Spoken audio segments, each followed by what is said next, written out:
Hi, everybody. So, I'm channeling somebody new today, and I'm going to channel Sri Krishna. This is another name that I have heard. I don't have a lot of background on who this is, although I know this is a very, very special person, a very special consciousness in the infinite universe. And I'm going to explore this consciousness in my own way.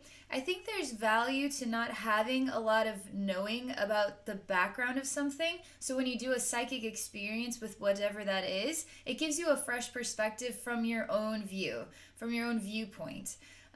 So I'm going to experience Sri Krishna from my own viewpoint, and we'll see what he has to share with the world today, okay?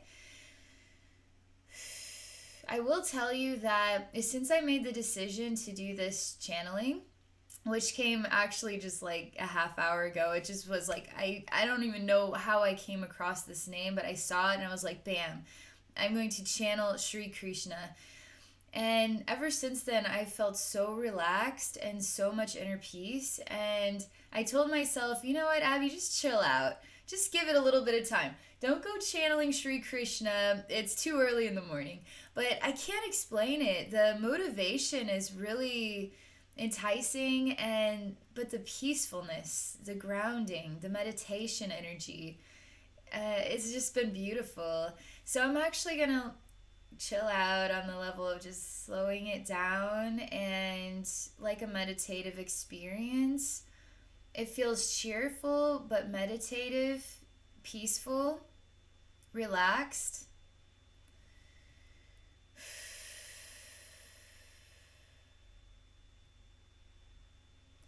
So I'm just going into a relaxed state, and then we'll see what comes.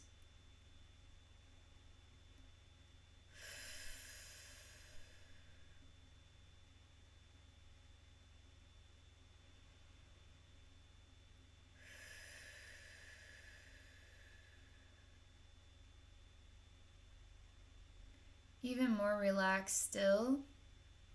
He's wanting me to go into even more of a relaxed state. So I'm just going to relax my spiritual atmosphere even more. And even there's encouragement for you also to just relax, to know that there's no rush, there's no hurry. Just relax. I'm sharing an energy gift for those of you watching, just to relax your energy field. Relaxing my own energy field more. Bringing it downward slowly.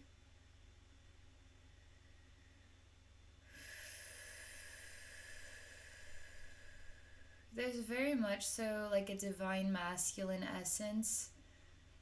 But I love divine masculine because it is so loving in a way that it feels like a father taking care of a child, or a lover, a man who loves his companion so much. But it's so pure. The love is so pure. It's very masculine feeling. It can have a feminine essence to it, but it feels strongly masculine. But it's so sincere.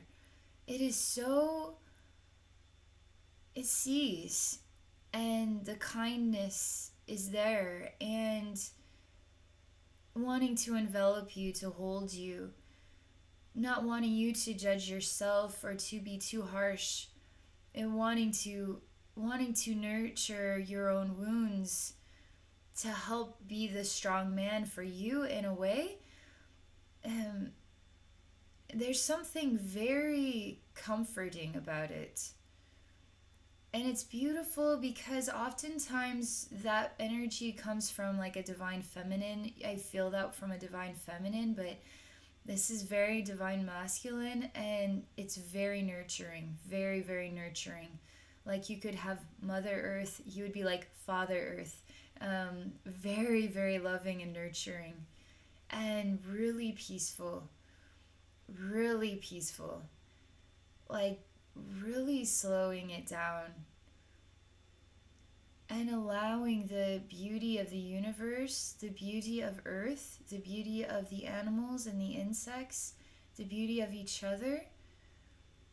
You can't take in that beauty if you're go, go, go, go, go all the time.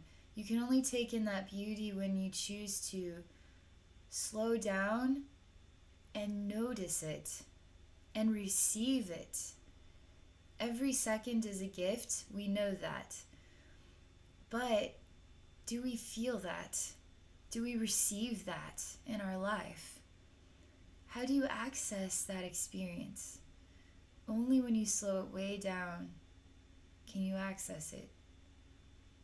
And you have to choose within yourself, within your heart.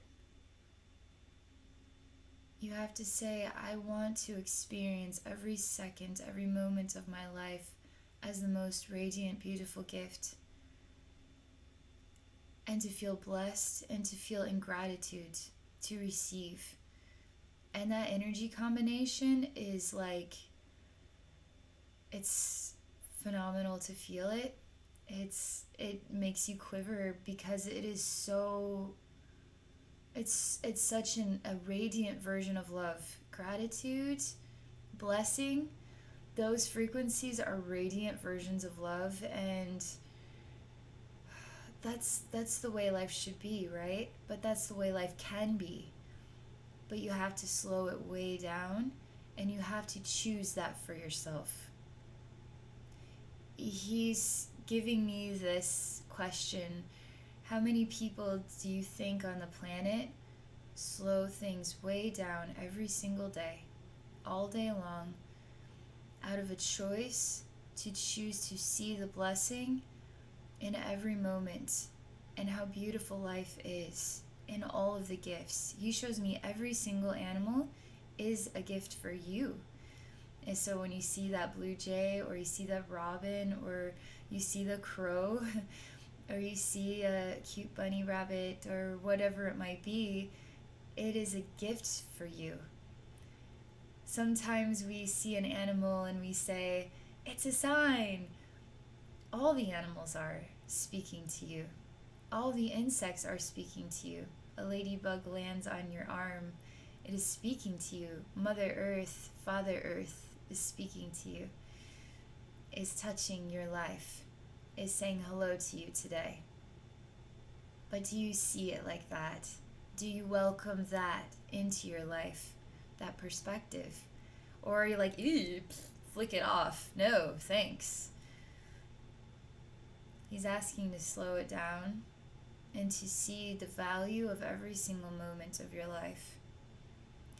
He shows me some people, it's as if they can't get enough drama, or they can't get enough chaos.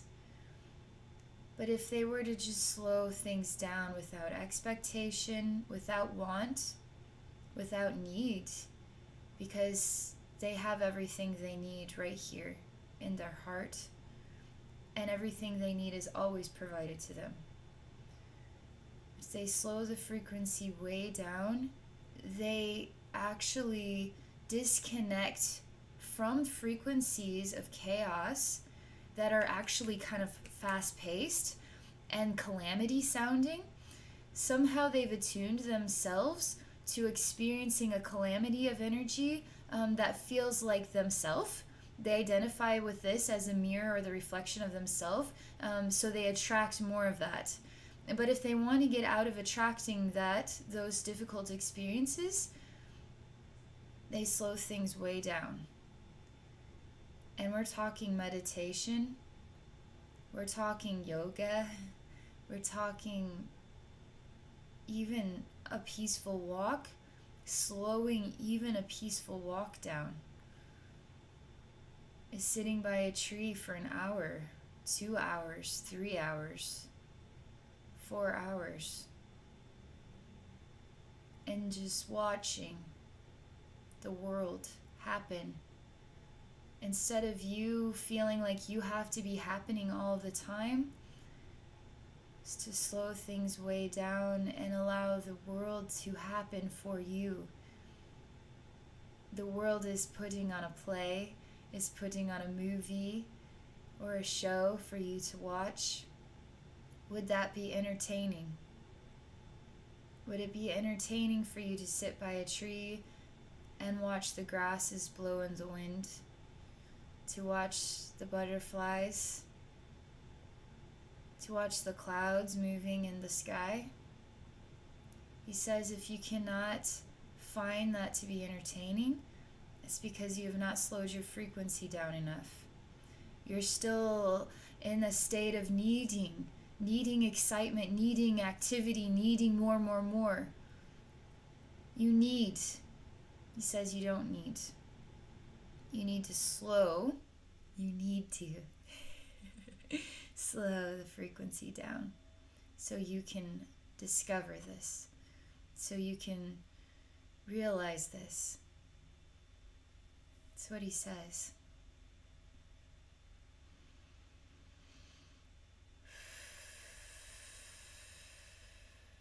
He shows me children as valuable, so valuable. He shows me a parent that is teaching the child how to access a frequency of this kind. The parent too must choose that frequency for themselves, then the child naturally adopts it. He asked the question, why is the world speeding up? Why is the world getting faster? Why does it feel like the water is boiling and we're all in a brewing pot bubbling up and there's all this activity going on? He's asking this question. Why is this happening? He does this and it's just sort of like an om sound.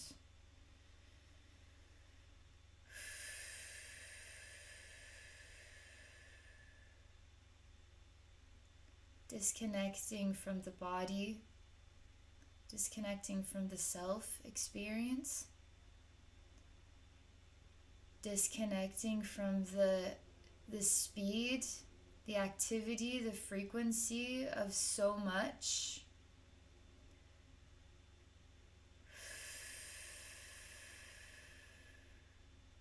Allowing the soul, the true self, to re-engage with its identity. Not the human, the soul.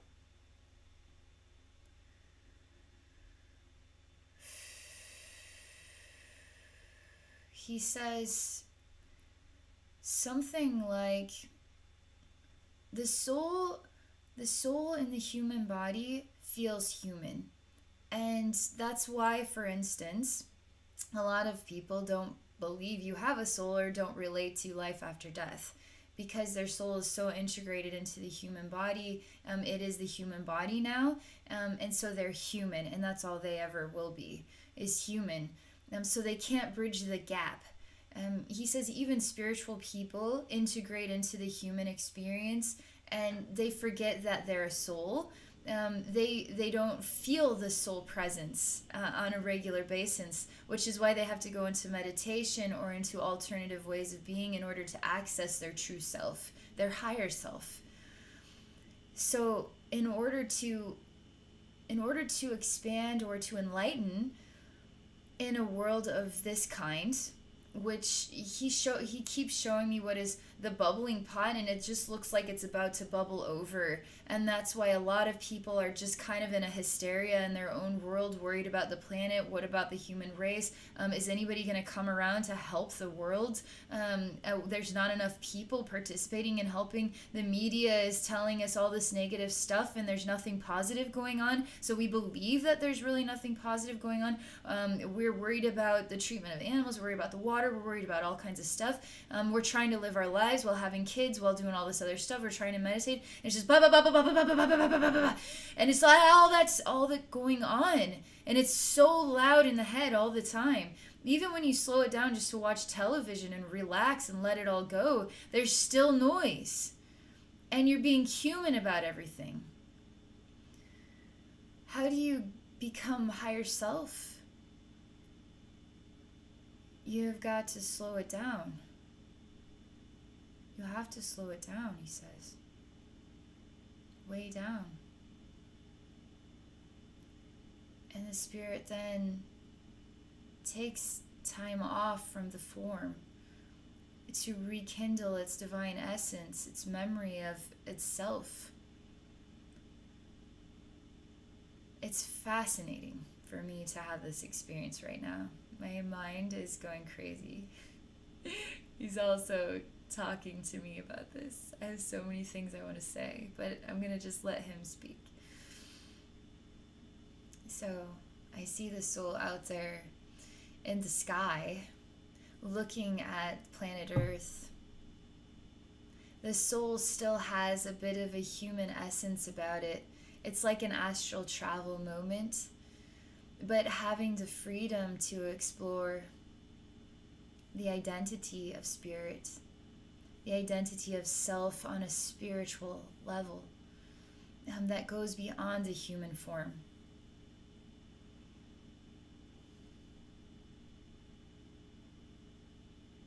He's fascinating because in my own journey, I experience the higher self, but I also experience the higher self has many versions of itself going through lifetimes. And some of those versions go through extreme lifetimes and splinter and break and shatter. And parts of them fragment off and they go through their own learning journeys. The higher self is so infinite. It's unbelievable. And so part of the higher self is a part of us, but yet it's also the higher self. So this soul that is in my own form, if I were to astral project, I would still feel somehow connected to Abbey. I wouldn't feel per se my higher self. I would feel part of the consciousness of Abbey as I'm exploring the universe. However, there's something about where's the higher self in the experience of being the soul, and how do I integrate the higher self into what is the soul so I can just be my higher self? How do I bring all of those parts of myself back into myself to heal my entire journey? Because in a soul journey, as many timelines, as many locations, is so infinite. And we don't have to do it all at once. We don't have to do it all in one lifetime. We work through it. That's the point. And you want to work through things, because the only way that you can truly grow is to have challenge that you have to work through. Challenge that doesn't just bam, go away, all done. I just cleaned up the mess. That was easy. That's not challenge. That's not growth and development. It takes experience. Experience takes time. It can take an entire lifetime to become a master at something and still not fully master it, because what is mastering something? And how many different ways and perceptions and versions of what could be a mastery of something are there? So you could be an artist, but how can you become a better artist, and then a better artist, and then a better artist? You become the best artist you can be, and now you have another lifetime exploring art in a new way, not just through oil painting per se, but now through music or through dancing. So now you're becoming a master of art in different forms of art at different levels. You could be in the circus one lifetime, and then you could be a Picasso in another. But it's exploring creativity and art and mastering it in so many different ways. So is that the higher self, or is that a part of the higher self going into these different lifetimes in order to examine and explore them and bring the information back? But the information is part of the collective consciousness, part of the totality, not just human race, but the whole universe. So alien beings can tap into our library and have understanding about who we are based on all of the soul experiences that have taken place here over all this history. So it's amazing having this experience with Sri Krishna, because he's showing me an experience of being free from the body, but I still am having a human experience. So now I am leveling up or mastering something beyond what is the physical day-to-day life, and going into something really profoundly spiritual, because I am the soul consciousness, and now I have access to more than just the body has access to. And only when you slow it down, he says, will you be able to leave the body and have those astral projection experiences? And he says that's extremely valuable. Extremely valuable. Because when you astral project, you have access to so much more than you would as a human being, and the information is louder, it is more impactful, there's more discovery, there's more unbelievable stuff, and it brings that infinite wisdom back then into the human form where you can share the knowledge, share that wisdom, share that experience with others. He is so peaceful and patient. I mean, I feel like this man could sit in a meditative posture for 8 hours, no problem. And he would love to teach you how to do that too. He would love it. And he would love to teach you about the power of love. And he would love to, I mean, it's so nurturing. It's not hard. He's not sharing his energy as though that the challenge is really felt, because he's so loving and supportive. He's not somebody who's going to intimidate or to bring out the fears within you, in order for you to conquer fear. He's here to give you a different style of experience where it's so loving and so nurturing. There's no reason for fear to even exist, because he overcomes the fear for you, and makes it so easy for you to have the enlightenment experience. It's like he wants to hold the fear, hold the burden in order for you to access the wisdom really easily. It's beautiful.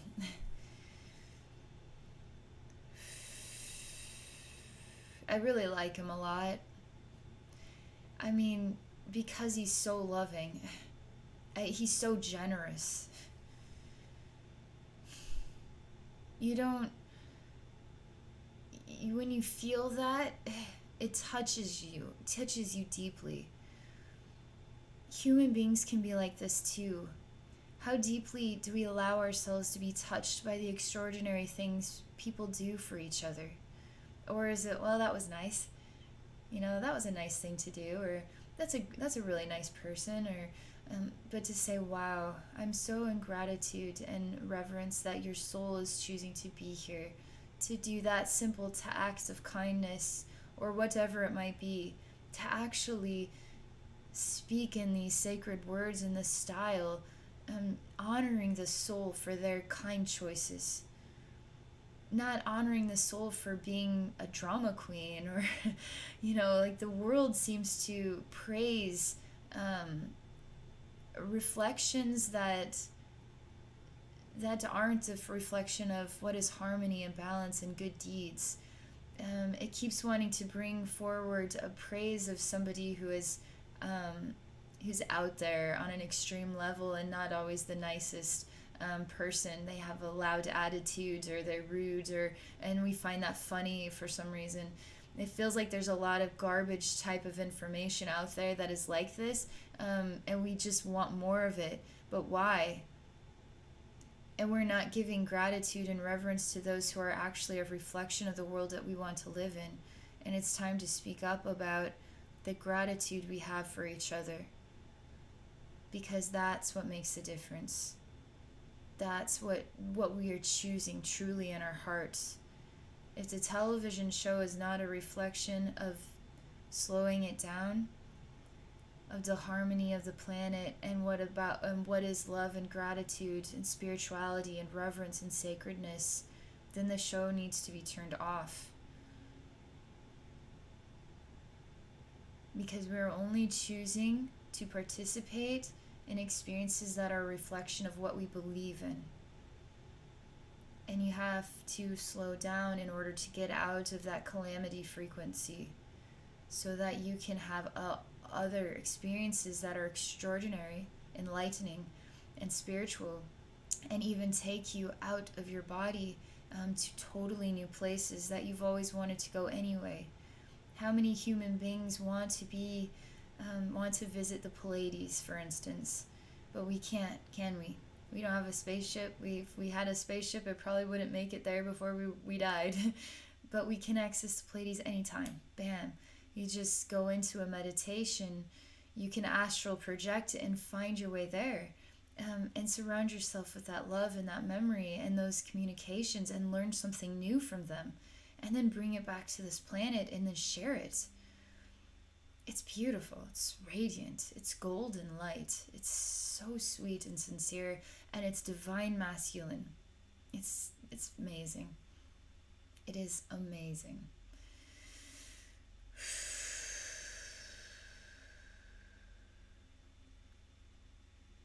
That's all I'm going to share for this video. This was really fun. I'm really enjoying this a lot. If you have a name that you would like me to channel, I'd be curious to see what you guys are interested in, and I'll see which one this gets into my heart, and then we'll go there. I'm kind of on a channeling deities or really beautiful higher consciousness reflections.